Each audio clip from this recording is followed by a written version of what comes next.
ਸਤਿ ਸ਼੍ਰੀ ਅਕਾਲ ਸਾਰੇ ਹੀ ਦਰਸ਼ਕਾਂ ਦਾ ਅੱਜ ਦੇ ਇਸ ਬੁਲੇਟਿਨ ਵਿੱਚ ਸਵਾਗਤ ਹੈ। ਬੁਲੇਟਿਨ ਦੀ ਸ਼ੁਰੂਆਤ ਕਰਾਂਗੇ ਹੈਡਲਾਈਨਸ ਦੇ ਨਾਲ। ਸਭ ਤੋਂ ਪਹਿਲਾਂ ਦੱਸਾਂਗੇ ਕੈਨੇਡਾ ਭਰ ਦੇ ਵਿੱਚ ਹਰ ਸੂਬੇ ਦੇ ਅੰਦਰ ਆਖਿਰ ਕਿੰਨੇ ਹੋ ਗਏ ਨੇ ਕੋਰੋਨਾ ਵਾਇਰਸ ਦੇ ਮਰੀਜ਼, ਕਿੰਨੀਆਂ ਹੋ ਗਈਆਂ ਨੇ ਮੌਤਾਂ ਤੇ ਕਿੰਨੇ ਹੋ ਗਏ ਨੇ ਠੀਕ। ਪੋਲਟਰੀ ਪਲਾਂਟ ਵਿੱਚ ਫੈਲੇ ਕੋਰੋਨਾ ਵਾਇਰਸ ਕਰਕੇ ਹੁਣ ਤੱਕ 56 ਕਾਮਿਆਂ ਨੂੰ ਹੋਇਆ ਕੋਵਿਡ-19, ਵੱਧਦੇ ਹੀ ਜਾ ਰਹੇ ਨੇ ਮਾਮਲੇ। ਵੈਨਕੂਵਰ ਵਿੱਚ 2 ਵਿਅਕਤੀਆਂ ਨੇ ਸਿਹਤ ਕਾਮਿਆਂ ਦੀਆਂ PPE ਕਿੱਟਾਂ ਹੀ ਕੀਤੀਆਂ ਚੋਰੀ, ਕਈ ਮਾਮਲੇ ਹੋਏ ਦਰਜ। ਬ੍ਰਿਟਿਸ਼ ਕੋਲੰਬੀਆ ਵਿੱਚ ਗੈਰ ਕਾਨੂੰਨੀ ਨਸ਼ੇ ਦੀ ਓਵਰਡੋਜ਼ ਕਰਕੇ ਮਾਰਚ ਮਹੀਨੇ ਹੋਈਆਂ ਰਿਕਾਰਡ ਤੋੜ ਮੌਤਾਂ, ਦੱਸਾਂਗੇ ਅੰਕੜੇ। ਸਰਵੇਖਣਾਂ ਮੁਤਾਬਕ ਕੋਵਿਡ-19 ਤੋਂ ਬਾਅਦ ਲੋਕ ਘੱਟ ਕਰ ਦੇਣਗੇ ਬੱਸਾਂ ਦੀ ਵਰਤੋਂ, ਨਿੱਜੀ ਵਾਹਨਾਂ ਦੀ ਵਰਤੋਂ 'ਚ ਹੋਵੇਗਾ ਵਾਧਾ। ਉੱਤਰੀ ਮੌਂਟਰੀਅਲ ਵਿੱਚ 2 ਜਣਿਆਂ ਨੇ ਟੈਲਸ ਦੇ ਸੈੱਲਫੋਨ ਟਾਵਰ ਨੂੰ ਹੀ ਲਗਾਈ ਅੱਗ, ਦੱਸਾਂਗੇ ਪੂਰਾ ਮਾਮਲਾ। ਕੈਨੇਡਾ ਫੌਜ ਦੇ ਕ੍ਰੈਸ਼ ਹੋਏ ਹੈਲੀਕਾਪਟਰ ਦੇ ਮਲਬੇ ਨੂੰ ਲਿਆਉਣ ਬਾਰੇ ਕੰਮ, ਦੱਸਾਂਗੇ ਰੱਖਿਆ ਮੰਤਰੀ ਹਰਜੀਤ ਸਿੰਘ ਸੱਜਣ ਨੇ ਕੀ ਦਿੱਤੀ ਜਾਣਕਾਰੀ। ਵੈਨਕੂਵਰ ਸਮੇਤ ਕਈ ਸ਼ਹਿਰਾਂ ਤੋਂ ਗੈਰ ਕਾਨੂੰਨੀ ਤੌਰ ਤੇ ਕੂੜਾ ਸੁੱਟਣ ਦੀਆਂ ਸ਼ਿਕਾਇਤਾਂ, ਲੋਕਾਂ ਨੂੰ ਦਿੱਤੀ ਜਾ ਰਹੀ ਹੈ ਚੇਤਾਵਨੀ। ਸਭ ਤੋਂ ਪਹਿਲਾਂ ਤੁਹਾਨੂੰ ਦਿਖਾਉਂਦੇ ਹਾਂ ਕਿ ਕੈਨੇਡਾ ਭਰ ਵਿੱਚ ਕੋਰੋਨਾ ਵਾਇਰਸ ਦੇ ਆਖਿਰ ਕਿੰਨੇ ਅੰਕੜੇ ਹੋ ਚੁੱਕੇ ਨੇ। ਹਰ ਸੂਬੇ ਤੋਂ ਅੰਕੜੇ ਦੱਸਾਂਗੇ, ਪਰ ਨਾਲ ਹੀ ਤੁਹਾਨੂੰ ਦੱਸ ਦਈਏ ਕਿ ਇਸ ਸਮੇਂ ਹਰ ਸੂਬੇ ਤੋਂ ਕੋਰੋਨਾ ਵਾਇਰਸ ਸੰਬੰਧੀ ਜੋ ਅੰਕੜੇ ਸਾਹਮਣੇ ਆ ਰਹੇ ਨੇ, ਔਸਤਨ ਪਹਿਲਾਂ ਨਾਲੋਂ ਉਹ ਬਹੁਤ ਘੱਟ ਨੇ, ਜਿਸ ਨੂੰ ਲੈ ਕੇ ਇੱਕ ਚੰਗੀ ਉਮੀਦ ਵੀ ਦਿਖਾਈ ਦੇ ਰਹੀ ਹੈ। ਕੈਨੇਡਾ ਭਰ ਵਿੱਚ 64,911 ਕੋਰੋਨਾ ਵਾਇਰਸ ਦੇ ਮਰੀਜ਼ ਹੋ ਚੁੱਕੇ ਨੇ, 4408 ਮੌਤਾਂ ਹੋ ਚੁੱਕੀਆਂ ਨੇ ਤੇ 29,260 ਵਿਅਕਤੀ ਠੀਕ ਵੀ ਹੋ ਚੁੱਕੇ ਨੇ। ਐਲਬਰਟਾ ਤੋਂ ਹੁਣ ਤੱਕ 6,017 ਮਰੀਜ਼ਾਂ ਦੇ ਮਾਮਲੇ ਸਾਹਮਣੇ ਆਏ ਤੇ ਮੌਤਾਂ 114 ਹੋਈਆਂ। ਬ੍ਰਿਟਿਸ਼ ਕੋਲੰਬੀਆ ਤੋਂ 2288 ਤੇ ਮੌਤਾਂ 126। ਮੈਨੀਟੋਬਾ ਤੋਂ ਮਾਮਲੇ 283 ਤੇ ਮੌਤਾਂ 7। ਨਿਊ ਬ੍ਰੰਸਵਿਕ ਤੋਂ 120 ਮਾਮਲੇ, ਨਿਊਫਾਊਂਡਲੈਂਡ ਤੋਂ 261 ਮਾਮਲੇ ਤੇ 3 ਮੌਤਾਂ। ਨੋਵਾ ਸਕੋਸ਼ੀਆ ਤੋਂ 1007 ਮਾਮਲੇ ਤੇ 44 ਮੌਤਾਂ। ਓਨਟਾਰੀਓ ਤੋਂ 19,121 ਮਾਮਲੇ, 1593 ਮੌਤਾਂ। ਪ੍ਰਿੰਸ ਐਡਵਰਡ ਆਈਲੈਂਡ ਤੋਂ 27 ਮਾਮਲੇ ਸਾਹਮਣੇ ਆਏ। ਕਿਊਬੈਕ ਤੋਂ 35,238 ਮਾਮਲੇ ਸਾਹਮਣੇ ਆਏ, 2631 ਮੌਤਾਂ ਹੋਈਆਂ। ਸਸਕੈਚਵਨ ਤੋਂ 531 ਮਾਮਲੇ ਸਾਹਮਣੇ ਆਏ, 6 ਮੌਤਾਂ ਹੋਈਆਂ। ਨਾਰਥ ਵੈਸਟ ਟੈਰੀਟਰੀਜ਼ ਤੋਂ 5 ਮਾਮਲੇ ਸਾਹਮਣੇ ਆਏ, ਨੂਨਾਵਤ ਤੋਂ 1 ਮਾਮਲਾ ਸਾਹਮਣੇ ਆਇਆ ਤੇ ਯੂਕੋਨ ਤੋਂ 11 ਮਾਮਲੇ ਸਾਹਮਣੇ ਆਏ। ਕੈਨੇਡਾ ਭਰ ਵਿੱਚ ਵੱਖੋ ਵੱਖਰੀਆਂ ਕੰਪਨੀਆਂ, ਹਸਪਤਾਲ ਜਾਂ ਕੇਅਰ ਹੋਮਸ ਤੋਂ ਕੋਰੋਨਾ ਵਾਇਰਸ ਫੈਲਣ ਦੇ ਮਾਮਲੇ ਸਾਹਮਣੇ ਆਏ। ਕੇਅਰ ਹੋਮਸ ਤੇ ਹਸਪਤਾਲਾਂ ਵਿੱਚ ਤਾਂ ਸੀ ਕਿ ਕੋਰੋਨਾ ਵਾਇਰਸ ਦੇ ਮਰੀਜ਼ ਨੇ, ਪਰ ਜਿਹੜੀਆਂ ਕੰਮ ਵਾਲੀਆਂ ਥਾਵਾਂ ਤੋਂ ਸਾਹਮਣੇ ਆਏ ਉਹਨਾਂ ਨਾਲ ਕਾਫੀ ਜ਼ਿਆਦਾ ਨੁਕਸਾਨ ਹੋਇਆ। ਜਿੱਥੇ ਐਲਬਰਟਾ ਦੀ ਕਾਰਗਿਲ ਕੰਪਨੀ ਤੋਂ ਮਾਮਲੇ ਸਾਹਮਣੇ ਆਏ ਸੀ, ਜਿਸ ਦੇ ਬਾਰੇ ਅਸੀਂ ਹਰ ਰੋਜ਼ ਤੁਹਾਨੂੰ ਅਪਡੇਟ ਵੀ ਦਿਖਾਉਂਦੇ ਹਾਂ, ਤਾਂ ਬ੍ਰਿਟਿਸ਼ ਕੋਲੰਬੀਆ ਦੇ ਵਿੱਚ 2 ਪੋਲਟਰੀ ਪਲਾਂਟਸ ਤੋਂ ਮਾਮਲੇ ਸਾਹਮਣੇ ਆਏ ਸੀ ਤੇ ਜਿਸ ਦੇ ਵਿੱਚੋਂ ਜੋ ਕੋਕੇਟਲਮ ਦਾ ਪਲਾਂਟ ਹੈ ਉਸ ਦੇ ਵਿੱਚ ਕੋਰੋਨਾ ਵਾਇਰਸ ਪੀੜਤਾਂ ਦੀ ਗਿਣਤੀ ਪਹਿਲਾਂ ਨਾਲੋਂ ਵੱਧ ਗਈ ਹੈ। ਬ੍ਰਿਟਿਸ਼ ਕੋਲੰਬੀਆ ਦੇ ਵਿੱਚ ਪਹਿਲਾਂ ਵੈਨਕੂਵਰ ਦੇ ਪੋਲਟਰੀ ਪਲਾਂਟ ਵਿੱਚ ਕੋਰੋਨਾ ਵਾਇਰਸ ਫੈਲਣ ਦਾ ਮਾਮਲਾ ਸਾਹਮਣੇ ਆਇਆ ਤੇ ਫਿਰ ਕੋਕੇਟਲਮ ਦੇ ਪੋਲਟਰੀ ਪਲਾਂਟ ਸਾਹਮਣੇ ਆਇਆ। Superior poultry processing limited company ਦੇ ਵਿੱਚ ਕੋਰੋਨਾ ਵਾਇਰਸ ਫੈਲਣ ਤੋਂ ਬਾਅਦ ਜਦੋਂ ਜਾਂਚ ਕੀਤੀ ਗਈ ਤਾਂ ਇੰਸਪੈਕਟਰਸ ਦੇ ਵੱਲੋਂ ਜਦੋਂ ਇੰਸਪੈਕਸ਼ਨ ਕੀਤੀ ਗਈ ਤਾਂ ਉਹਨਾਂ ਦੇ ਵੱਲੋਂ ਰਿਪੋਰਟ ਦੇ ਵਿੱਚ ਵੀ ਕਿਹਾ ਗਿਆ ਕਿ ਕੰਪਨੀ ਦੇ ਵਿੱਚ ਕਾਮਿਆਂ ਦੀ ਸੁਰੱਖਿਆ ਵਾਸਤੇ ਜਿਹੜੀ ਵਿੱਥ ਰੱਖਣੀ ਚਾਹੀਦੀ ਸੀ ਜਾਂ ਜਿਨ੍ਹਾਂ ਹਦਾਇਤਾਂ ਦੀ ਪਾਲਣਾ ਕਰਨੀ ਚਾਹੀਦੀ ਸੀ ਉਹ ਨਹੀਂ ਕੀਤੀ ਜਾ ਰਹੀ ਸੀ। ਇਹ ਮੁੱਖ ਕਾਰਨ ਵੀ ਰਿਹਾ ਕਿ ਕਾਮਿਆਂ ਦੇ ਦਰਮਿਆਨ ਕੋਰੋਨਾ ਵਾਇਰਸ ਫੈਲ ਗਿਆ, ਕਿਉਂਕਿ ਕਾਮਿਆਂ ਦੇ ਵੱਲੋਂ ਵੀ ਖੁਦ ਸ਼ਿਕਾਇਤਾਂ ਕੀਤੀਆਂ ਗਈਆਂ ਸਨ ਕਿ ਕੰਪਨੀ ਵਿੱਚ ਕੰਮ ਕਰਦੇ ਹੋਏ ਉਹਨਾਂ ਦਰਮਿਆਨ ਹਦਾਇਤਾਂ ਦੀ ਪਾਲਣਾ ਕਰਨ ਦੇ ਵਾਸਤੇ ਕੰਪਨੀ ਵੱਲੋਂ ਜਿਹੜੇ ਉਪਰਾਲੇ ਕੀਤੇ ਜਾਣੇ ਸੀ ਉਹ ਨਹੀਂ ਸੀ ਕੀਤੇ ਜਾ ਰਹੇ। ਕੰਪਨੀ ਵਿੱਚ 270 ਵਿਅਕਤੀ ਕੰਮ ਕਰਦੇ ਨੇ, ਜਿਨ੍ਹਾਂ ਵਿੱਚੋਂ 56 ਕੋਰੋਨਾ ਵਾਇਰਸ ਤੋਂ ਪੀੜਤ ਪਾਏ ਗਏ ਨੇ। ਇੱਥੇ ਇਹ ਵੀ ਜ਼ਿਕਰਯੋਗ ਹੈ ਕਿ ਬ੍ਰਿਟਿਸ਼ ਕੋਲੰਬੀਆ ਦੇ ਵਿੱਚ ਹਰ ਹਫ਼ਤੇ ਜਿੰਨਾ ਚਿਕਨ ਜਾਂਦਾ ਹੈ ਉਹਦੇ ਵਿੱਚੋਂ 7% ਇਸੇ ਪਲਾਂਟ ਦੇ ਵਿੱਚੋਂ ਜਾਂਦਾ ਹੈ। ਕੋਰੋਨਾ ਵਾਇਰਸ ਕਰਕੇ ਇੱਥੇ ਜਿੰਨੇ ਵੀ ਵਿਅਕਤੀ ਬਿਮਾਰ ਹੋਏ ਉਹਨਾਂ ਵਿੱਚੋਂ ਕਿਸੇ ਦੀ ਵੀ ਪਛਾਣ ਤਾਂ ਨਹੀਂ ਦੱਸੀ ਗਈ, ਪਰ ਇਸ ਦੌਰਾਨ ਇਹ ਵੀ ਹੈ ਕਿ ਉਹਨਾਂ ਦੇ ਪਰਿਵਾਰਾਂ ਨੂੰ ਵੀ ਅੱਗੇ ਖਤਰਾ ਇਸ ਦੇ ਸੰਬੰਧੀ ਬਣਿਆ ਹੋਇਆ ਹੈ, ਜਿਸ ਦੇ ਵਿੱਚ ਕਾਮਿਆਂ ਦੇ ਵੱਲੋਂ ਹੋਰ ਜ਼ਿਆਦਾ ਡਰ ਦਾ ਪ੍ਰਗਟਾਵਾ ਵੀ ਕੀਤਾ ਗਿਆ ਹੈ ਕਿ ਵੱਖੋ ਵੱਖਰੀਆਂ ਕੰਪਨੀਆਂ ਤੋਂ ਸ਼ਿਕਾਇਤਾਂ ਹੋਰ ਵੀ ਸਾਹਮਣੇ ਆਈਆਂ ਸਨ, ਜਿੱਥੇ ਕਿ ਵਰਕ ਸੇਫ BC ਵੱਲੋਂ ਇੰਸਪੈਕਸ਼ਨ ਵੀ ਕੀਤੀ ਜਾਂਦੀ ਹੈ ਬਾਰ-ਬਾਰ ਤੇ ਨਾਲ ਹੀ ਕੰਮ ਵਾਲੀਆਂ ਥਾਵਾਂ ਦੇ ਉੱਤੇ ਬਾਰ-ਬਾਰ ਕਿਹਾ ਜਾ ਰਿਹਾ ਹੈ ਕਿ ਕਾਮਿਆਂ ਦੀ ਸੁਰੱਖਿਆ ਨੂੰ ਲੈ ਕੇ ਕਿਸੇ ਵੀ ਤਰ੍ਹਾਂ ਦੀ ਅਣਗਹਿਲੀ ਨਾ ਵਰਤੀ ਜਾਵੇ। ਇੱਕ ਪਾਸੇ ਜਿੱਥੇ PPE ਕਿਟਸ, ਜਿਸ ਵਿੱਚ ਸਿਹਤ ਕਾਮਿਆਂ ਦੇ ਵਾਸਤੇ ਉਹ ਸਾਰੀ ਕਿੱਟ ਹੁੰਦੀ ਹੈ ਜਿਸ ਦੇ ਨਾਲ ਉਹਨਾਂ ਨੂੰ ਸੁਰੱਖਿਅਤ ਰੱਖਿਆ ਜਾ ਸਕਦਾ ਹੈ, ਜੋ ਅਹਿਮ ਤੌਰ ਦੇ ਉੱਤੇ ਸਿਹਤ ਕਾਮਿਆਂ ਦੇ ਲਈ ਇਸ ਵਕਤ ਵਰਤੀਆਂ ਜਾ ਰਹੀਆਂ ਨੇ। ਉਹਨਾਂ ਦੇ ਚੋਰੀ ਹੋਣ ਦੇ ਮਾਮਲੇ ਸਾਹਮਣੇ ਆਏ। ਵੈਨਕੂਵਰ ਤੋਂ PPE ਕਿੱਟਾਂ ਚੋਰੀ ਹੋਈਆਂ ਤੇ ਇਸ ਸੰਬੰਧੀ 2 ਵਿਅਕਤੀਆਂ ਦੇ ਉੱਤੇ ਕਈ ਮਾਮਲੇ ਦਰਜ ਵੀ ਕੀਤੇ ਗਏ ਨੇ। ਵੈਨਕੂਵਰ ਪੁਲਿਸ ਨੇ ਜਾਣਕਾਰੀ ਦਿੱਤੀ ਹੈ ਕਿ ਉਹਨਾਂ ਨੇ 2 ਵਿਅਕਤੀਆਂ ਦੇ ਉੱਤੇ ਕਈ ਮਾਮਲੇ ਦਰਜ ਕੀਤੇ ਨੇ ਜਿਨ੍ਹਾਂ ਦੇ ਉੱਤੇ PPE ਕਿਟਸ ਨੂੰ ਚੋਰੀ ਕਰਨ ਦੇ ਇਲਜ਼ਾਮ ਨੇ। ਦਰਅਸਲ ਅਪ੍ਰੈਲ 29 ਦੀ ਸ਼ਾਮ ਨੂੰ 28 ਸਾਲਾ ਜੈਸੇ ਕੋਟਲੀ ਇੱਕ ਸਟੋਰ ਦੇ ਵਿੱਚ ਵੜਿਆ ਜਿਸ ਨੇ ਕਿ ਸੀਨੀਅਰਸ ਤੇ ਰਿਟਾਇਰਮੈਂਟ ਸਰਵਿਸਿਜ਼ ਰੈਜ਼ੀਡੈਂਸਿਸ ਦੇ ਵਿੱਚ ਜਾ ਕੇ ਚੋਰੀ ਕੀਤੀ, ਜਿਸ ਦੇ ਵੱਲੋਂ 6000 ਫੇਸ ਮਾਸਕ, ਸੈਨੀਟਾਈਜ਼ਰ ਤੇ ਹੋਰ ਕਾਫੀ ਸਮਾਨ ਚੋਰੀ ਕੀਤਾ ਗਿਆ ਜੋ ਕਿ ਸਿਹਤ ਕਾਮਿਆਂ ਦੀ ਵਰਤੋਂ ਦੇ ਲਈ ਸੀ। ਉਹ ਵਿਅਕਤੀ ਵੀਡੀਓ ਫੁਟੇਜ ਦੇ ਉੱਤੇ ਵੀ ਆ ਗਿਆ, ਜਿਸ ਤੋਂ ਬਾਅਦ ਪੁਲਿਸ ਨੇ ਦੇਖਿਆ ਕਿ ਉਹ ਸਾਰੇ ਡੱਬਿਆਂ ਨੂੰ ਆਪਣੇ ਕਾਲੇ ਰੰਗ ਦੀ ਸੈਡਾਨ ਵਿੱਚ ਰੱਖ ਰਿਹਾ ਸੀ। ਜਿਸ ਤੋਂ ਬਾਅਦ ਪੁਲਿਸ ਨੇ ਜਾਣਕਾਰੀ ਦਿੱਤੀ ਕਿ ਵੀਡੀਓ ਫੁਟੇਜ ਦੇ ਰਾਹੀਂ ਹੀ ਉਸ ਵਿਅਕਤੀ ਦੀ ਪਛਾਣ ਹੋਈ ਹੈ ਜਿਸ ਦੀ ਉਮਰ 28 ਸਾਲ ਹੈ ਤੇ ਉਸ ਦੇ ਨਾਲ ਗੱਡੀ ਕੋਲ ਇੱਕ ਹੋਰ ਵਿਅਕਤੀ ਮੌਜੂਦ ਸੀ। ਦੋਵਾਂ ਦੇ ਉੱਤੇ ਮਾਮਲੇ ਦਰਜ ਕਰਨ ਦੇ ਵਾਸਤੇ ਕਿਹਾ ਗਿਆ ਹੈ। ਇਸ ਦੌਰਾਨ ਅਧਿਕਾਰੀਆਂ ਨੇ ਕਿਹਾ ਕਿ ਉਹਨਾਂ ਨੇ ਪਾਇਆ ਕਿ ਇਸ ਵਿਅਕਤੀ ਦੇ ਵੱਲੋਂ ਬਾਅਦ ਵਿੱਚ PPE ਨੂੰ ਸੋਸ਼ਲ ਮੀਡੀਆ ਦੇ ਉੱਤੇ ਵੇਚਿਆ ਵੀ ਜਾ ਰਿਹਾ ਸੀ, ਜਿਸ ਤੋਂ ਬਾਅਦ ਹੁਣ ਕਾਰਵਾਈ ਜਾਰੀ ਹੈ। ਪੁਲਿਸ ਨੇ ਕਿਹਾ ਕਿ ਆਪਣੇ ਆਲੇ ਦੁਆਲੇ ਜੇਕਰ ਤੁਸੀਂ ਕੋਈ ਵੀ ਅਜਿਹੀ ਘਟਨਾ ਵਾਪਰਦੀ ਦੇਖਦੇ ਹੋ ਤਾਂ ਤੁਰੰਤ 911 ਕਰਕੇ ਸ਼ਿਕਾਇਤ ਕੀਤੀ ਜਾਵੇ। ਇੱਥੇ ਜ਼ਿਕਰਯੋਗ ਹੈ ਕਿ ਸਿਹਤ ਕਾਮਿਆਂ ਲਈ PPE ਕਿਟਸ ਨੂੰ ਪੂਰਾ ਕਰਨਾ ਵੀ ਇੱਕ ਵੱਡੀ ਚੁਣੌਤੀ ਬਣੀ ਪਈ ਹੈ ਤੇ ਫਿਰ ਪਹਿਲਾਂ ਤੋਂ ਜਿਹੜਾ ਸਮਾਨ ਪਿਆ ਉਸ ਦੇ ਨਾਲ ਅਜਿਹਾ ਕੰਮ ਕੀਤਾ ਜਾਣਾ ਬੇਹੱਦ ਸ਼ਰਮਨਾਕ ਵੀ ਹੈ ਤੇ ਇਸ ਨੂੰ ਸ਼ਰਮਨਾਕ ਕਹਿੰਦੇ ਹੋਏ ਵੈਨਕੂਵਰ ਪੁਲਿਸ ਦੇ ਵੱਲੋਂ ਵੀ ਬਿਆਨ ਦਿੱਤਾ ਗਿਆ। ਕੈਨੇਡਾ ਭਰ ਵਿੱਚ ਵੱਖੋ-ਵੱਖਰੀਆਂ ਥਾਵਾਂ ਦੇ ਉੱਤੇ ਨਸ਼ੇ ਦੇ ਕਰਕੇ ਹੋਣ ਵਾਲੀਆਂ ਮੌਤਾਂ ਵੀ ਇੱਕ ਵੱਡੀ ਚੁਣੌਤੀ ਹੈ। ਬ੍ਰਿਟਿਸ਼ ਕੋਲੰਬੀਆ ਤੋਂ BC ਕੋਰਨਰਸ ਸਰਵਿਸ ਦੇ ਵੱਲੋਂ ਇੱਕ ਰਿਪੋਰਟ ਜਾਰੀ ਕੀਤੀ ਗਈ ਹੈ ਜਿਸ ਦੇ ਵਿੱਚ ਦੱਸਿਆ ਗਿਆ ਹੈ ਕਿ ਬ੍ਰਿਟਿਸ਼ ਕੋਲੰਬੀਆ ਦੇ ਅੰਦਰ ਮਾਰਚ ਮਹੀਨੇ ਨਸ਼ਿਆਂ ਦੀ ਓਵਰਡੋਜ਼ ਕਰਕੇ ਹੋਣ ਵਾਲੀਆਂ ਮੌਤਾਂ ਨਾਲ ਰਿਕਾਰਡ ਟੁੱਟ ਗਿਆ ਹੈ।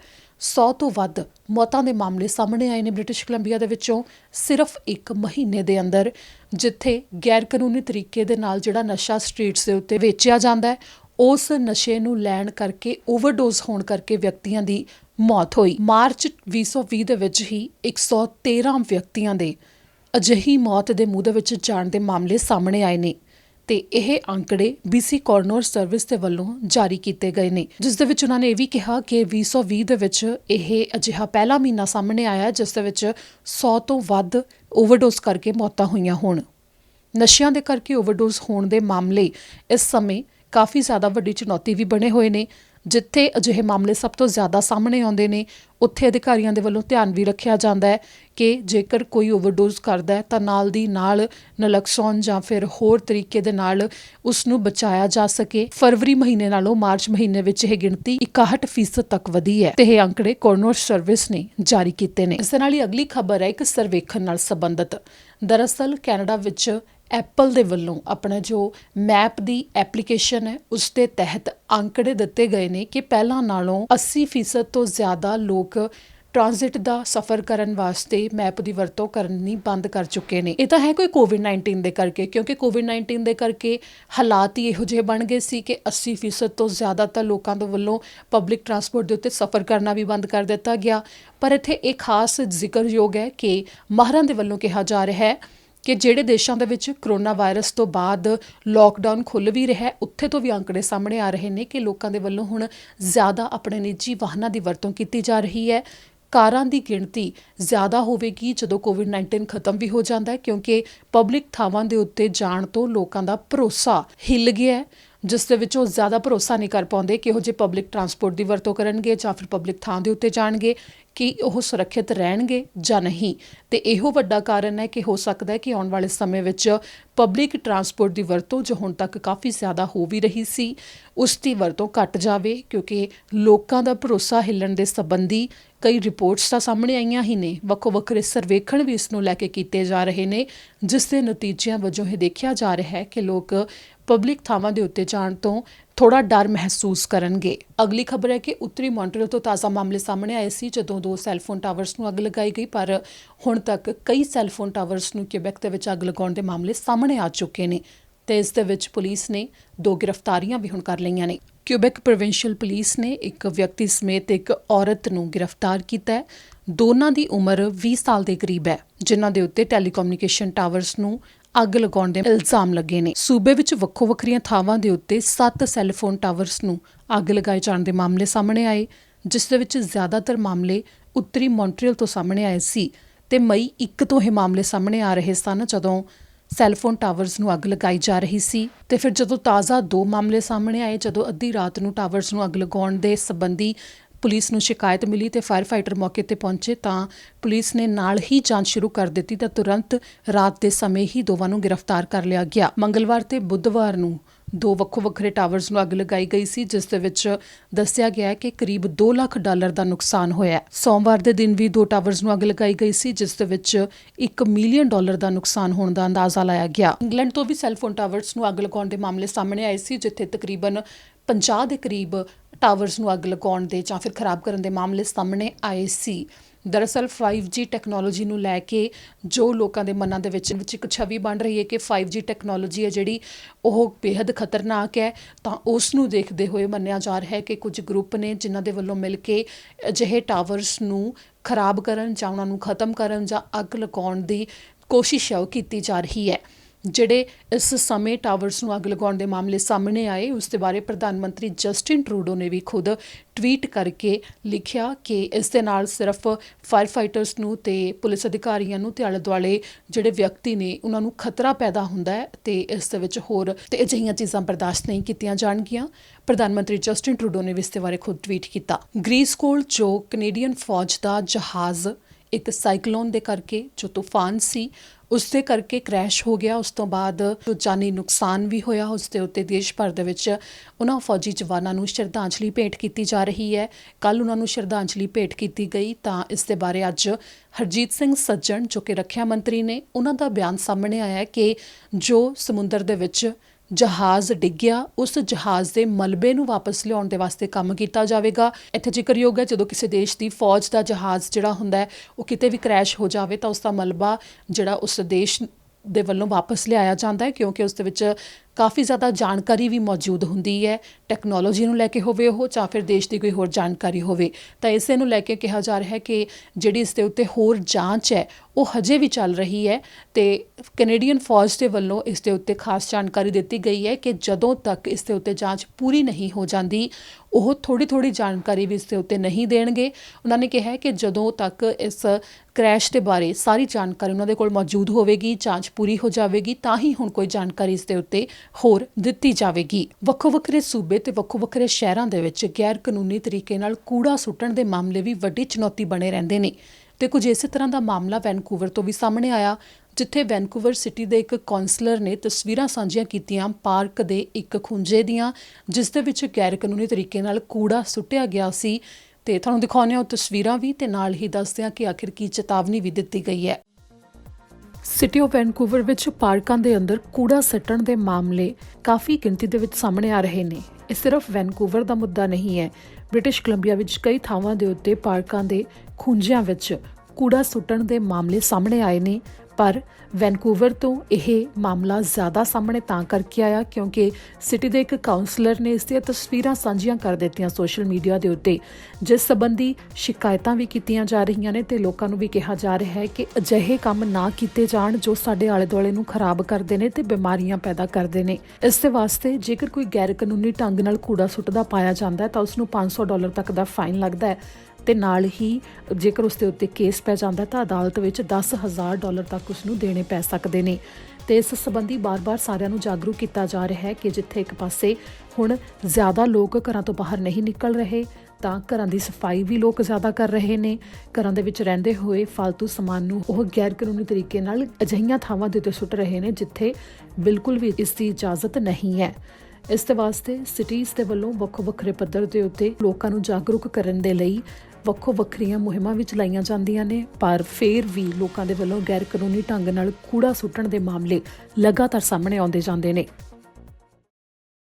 ਅਗਲੀ ਖਬਰ ਕੂੜੇ ਦੇ ਨਾਲ ਸੰਬੰਧਿਤ ਹੈ ਪਰ ਇੱਕ ਚੰਗੀ ਖਬਰ ਹੈ। ਦਰਅਸਲ ਐਬਸਫੋਰਡ ਤੋਂ ਕੁਝ ਤਸਵੀਰਾਂ ਤੁਹਾਨੂੰ ਹੁਣ ਅਸੀਂ ਦਿਖਾਵਾਂਗੇ, ਜਿਸ ਦੇ ਵਿੱਚ ਦਰਅਸਲ ਜਿਹੜੇ ਵੱਡੀ ਗਿਣਤੀ 'ਚ ਪਰਿਵਾਰ ਨੇ ਉਹ ਘਰਾਂ ਦੇ ਵਿੱਚ ਰਹਿ ਰਹੇ ਨੇ, ਬੱਚੇ ਸਕੂਲ ਨਹੀਂ ਜਾ ਰਹੇ, ਉਹਨਾਂ ਨੂੰ ਘਰਾਂ ਵਿੱਚ ਰਹਿਣਾ ਪੈ ਰਿਹਾ ਹੈ ਤੇ ਫਿਰ ਬੱਚੇ ਇਸ 'ਚ ਬੋਰ ਹੋ ਜਾਂਦੇ ਨੇ ਤਾਂ ਉਹਨਾਂ ਨੂੰ ਖੁਸ਼ੀ ਦੇਣ ਦੇ ਵਾਸਤੇ ਜੋ ਕੂੜਾ ਚੁੱਕਣ ਦੇ ਲਈ ਵਿਅਕਤੀ ਆਉਂਦੇ ਨੇ ਉਹਨਾਂ ਦੇ ਵੱਲੋਂ ਕਾਮਿਆਂ ਦੇ ਵੱਲੋਂ ਸੁਪਰ ਹੀਰੋ ਦੇ ਕੱਪੜੇ ਪਾ ਕੇ ਕੂੜਾ ਚੁੱਕਿਆ ਜਾ ਰਿਹਾ ਹੈ। ਐਬਸਫੋਰਡ ਤੋਂ ਇਹ ਤਸਵੀਰਾਂ ਸਾਹਮਣੇ ਆਈਆਂ। ਇਹ ਕਾਫੀ ਲੰਮੇ ਚਿਰ ਤੋਂ ਕੀਤਾ ਜਾ ਰਿਹਾ ਹੈ, ਜਿਨ੍ਹਾਂ ਵੱਲੋਂ ਜਦੋਂ ਕੂੜਾ ਚੁੱਕਿਆ ਜਾਂਦਾ ਹੈ ਘਰਾਂ ਦੇ ਵਿੱਚ ਤਾਂ ਸੁਪਰ ਹੀਰੋ ਦੇ ਕੱਪੜੇ ਪਾ ਕੇ ਉਹ ਆਉਂਦੇ ਨੇ, ਤਾਂ ਉਹਨਾਂ ਦੇ ਵੱਲੋਂ ਜਿੱਥੇ ਇੱਕ ਪਾਸੇ ਗਾਰਬੇਜ ਚੁੱਕਿਆ ਜਾਂਦਾ ਹੈ ਤਾਂ ਬੱਚਿਆਂ ਨੂੰ ਖੁਸ਼ੀ ਦੇਣ ਦੇ ਵਾਸਤੇ ਫੋਟੋਆਂ ਵੀ ਉਹ ਨਾਲ ਲੈਂਦੇ ਨੇ। ਬੇਸ਼ੱਕ ਇੱਥੇ ਵਿੱਥ ਬਣਾਏ ਰੱਖਣ ਦਾ ਕੰਮ ਵੀ ਬਿਲਕੁਲ ਮੰਨਿਆ ਜਾਂਦਾ ਹੈ ਕਿ ਜਿਹੜੀ ਹਦਾਇਤ ਹੈ ਕਿ ਇੱਕ ਦੂਜੇ ਤੋਂ ਵਿੱਥ ਬਣਾਈ ਰੱਖਣੀ ਹੈ, ਉਸ ਨੂੰ ਵੀ ਮੰਨਿਆ ਜਾਂਦਾ ਹੈ। ਬੱਚਿਆਂ ਤੋਂ ਦੂਰ ਹੀ ਸੁਪਰ ਹੀਰੋ ਰਹਿੰਦੇ ਨੇ, ਪਰ ਬੱਚਿਆਂ ਨੂੰ ਖੁਸ਼ੀ ਦੇਣ ਦੀ ਕੋਸ਼ਿਸ਼ ਉਹਨਾਂ ਦੇ ਵੱਲੋਂ ਕੀਤੀ ਜਾਂਦੀ ਹੈ।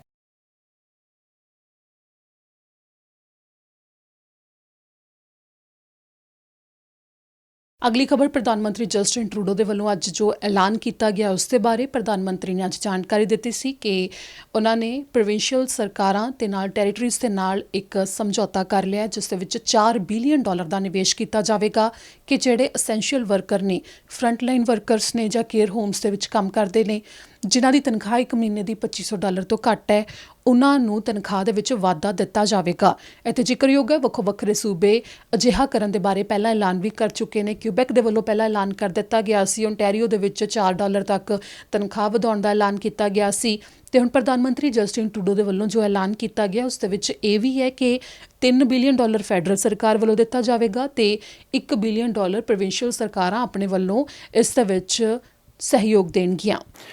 Today I can announce that we have an agreement with all the provinces and territories to provide a wage top-up for essential workers, for Canadians who are being called to go to work every day, for Canadians who are providing us with essential services so we can continue to keep our families safe and healthy. Right now we're finalizing the details with the last provinces, and I want to underscore that this has been a truly collaborative effort. Premiers from across the country all agree that we need to support our essential workers, and I thank the premiers for the continued Team Canada approach. We're relying on these workers now more than ever, and we will be there to support them. It will be up to each province and territory to determine who exactly qualifies for this wage increase, but the bottom line is this. If you're risking your health to keep this country moving and you're making minimum wage, you deserve a raise. I want to close by noting that today, Buddhists in Canada and around the world will mark Vesak, their most important festival. While this year's celebrations will be a bit different, the Buddha's message of peace, selfless service and compassion to those in need is more important than ever. I want to wish a happy and peaceful Vesak to all those celebrating. ਅਗਲੀ ਖਬਰ ਨਸਲੀ ਹਮਲਿਆਂ ਦੇ ਬਾਰੇ ਹੈ। Premier John ਹੌਰਗਨ British Columbia ਦੇ, ਉਹਨਾਂ ਨੇ ਖਾਸ ਤੌਰ ਦੇ ਉੱਤੇ ਚੇਤਾਵਨੀ ਦਿੱਤੀ ਹੈ ਕਿ ਨਸਲੀ ਟਿੱਪਣੀਆਂ ਤੇ ਨਸਲੀ ਹਮਲੇ ਬਿਲਕੁਲ ਬਰਦਾਸ਼ਤ ਨਹੀਂ ਕੀਤੇ ਜਾਣਗੇ। ਜਦੋਂ ਤੋਂ ਕਰੋਨਾ ਵਾਇਰਸ ਨਾਲ ਸੰਬੰਧਿਤ ਮਾਮਲੇ ਆਉਣੇ ਸਾਹਮਣੇ ਸ਼ੁਰੂ ਹੋਏ ਨੇ, ਉਦੋਂ ਤੋਂ ਹੀ ਚਾਈਨੀਜ਼ ਭਾਈਚਾਰੇ ਨੂੰ ਨਿਸ਼ਾਨਾ ਸਾਧ ਕੇ ਨਸਲੀ ਹਮਲੇ ਤੇ ਨਸਲੀ ਟਿੱਪਣੀਆਂ ਕੀਤੀਆਂ ਜਾ ਰਹੀਆਂ ਨੇ ਤੇ ਹੇਟ ਕ੍ਰਾਈਮ ਦੇ ਮਾਮਲੇ ਪੁਲਿਸ ਦੇ ਵੱਲੋਂ ਵੀ ਦੱਸਿਆ ਗਿਆ ਕਿ ਵੱਡੀ ਗਿਣਤੀ 'ਚ ਸਾਹਮਣੇ ਆ ਰਹੇ ਨੇ, ਜਿਸ ਨੂੰ ਲੈ ਕੇ ਸੂਬਾ ਸਰਕਾਰਾਂ ਵੀ ਕਦਮ ਚੁੱਕ ਰਹੀਆਂ ਨੇ। ਲੋਕਾਂ ਨੂੰ ਜਾਗਰੂਕ ਕੀਤਾ ਜਾ ਰਿਹਾ ਹੈ। ਇਸ ਦੇ ਨਾਲ ਹੀ ਕਿਹਾ ਜਾ ਰਿਹਾ ਹੈ ਕਿ ਚਾਈਨੀਜ਼ ਭਾਈਚਾਰੇ ਨੂੰ ਇਸ ਸੰਬੰਧੀ ਨਿਸ਼ਾਨਾ ਨਾ ਬਣਾਇਆ ਜਾਵੇ, ਕਿਉਂਕਿ ਨਾ ਸਿਰਫ ਨਸਲੀ ਟਿੱਪਣੀਆਂ ਦੇ ਮਾਮਲੇ ਸਾਹਮਣੇ ਆ ਰਹੇ ਨੇ, ਸਗੋਂ ਹਮਲਿਆਂ ਦੇ ਮਾਮਲੇ ਵੀ ਸਾਹਮਣੇ ਆ ਰਹੇ ਨੇ। When I heard about people of Asian descent being pushed to the ground and buildings being defaced with anti-Chinese slogans, I was angry. Hate has no place in British Columbia, period. We need to stand together, united against that type of racism whenever we see it. COVID-19 does not discriminate.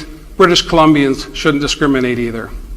If we're going to get through this, we have to stop finger pointing, put our differences aside, and work together to get it done. Premier John Horgan ਨੇ ਕਿਹਾ ਕਿ ਅਜਿਹੇ ਕਈ ਮਾਮਲੇ ਸਾਹਮਣੇ ਆ ਰਹੇ ਨੇ, ਸ਼ਿਕਾਇਤਾਂ ਆ ਰਹੀਆਂ ਨੇ, ਜਿਸ ਨੂੰ ਲੈ ਕੇ ਚਾਈਨੀਜ਼ ਭਾਈਚਾਰੇ 'ਚ ਪਰਿਵਾਰਾਂ ਦੇ ਦਰਮਿਆਨ ਮਾਨਸਿਕ ਤਣਾਅ ਵੀ ਦੇਖਣ ਨੂੰ ਮਿਲ ਰਿਹਾ ਹੈ, ਜਿਸ ਦੇ ਵਿੱਚ ਸਹਿਯੋਗ ਦੀ ਮੰਗ ਕੀਤੀ ਜਾ ਰਹੀ ਹੈ ਤੇ ਨਾਲ ਹੀ ਸਾਰਿਆਂ ਨੂੰ ਕਿਹਾ ਜਾ ਰਿਹਾ ਹੈ ਕਿ ਕਿਸੇ ਦੇ ਉੱਤੇ ਵੀ ਨਸਲੀ ਟਿੱਪਣੀ ਜਾਂ ਨਸਲੀ ਹਮਲਾ ਬਰਦਾਸ਼ਤ ਨਹੀਂ ਕੀਤਾ ਜਾਵੇਗਾ।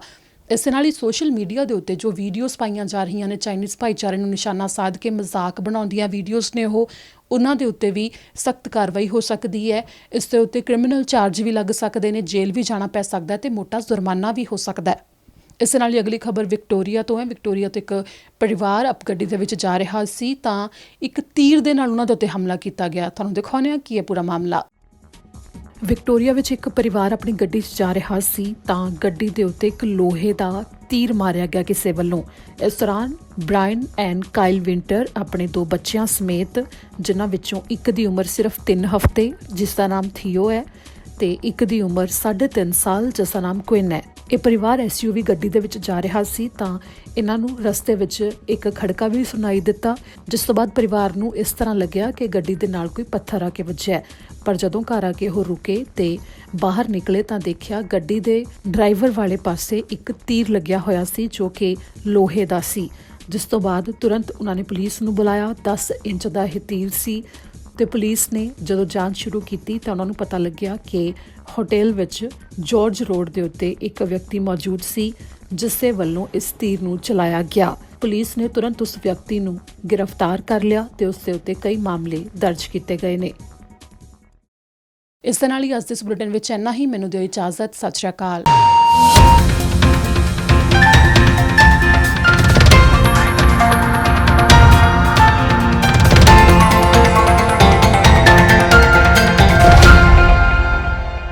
ਸਤਿ ਸ਼੍ਰੀ ਅਕਾਲ ਜੀ, ਮੈਂ ਨਿਰਮਲ ਮਾਨ ਪੂਰਾ ਟੈਕਸ ਸੈਟਲਮੈਂਟ ਤੋਂ।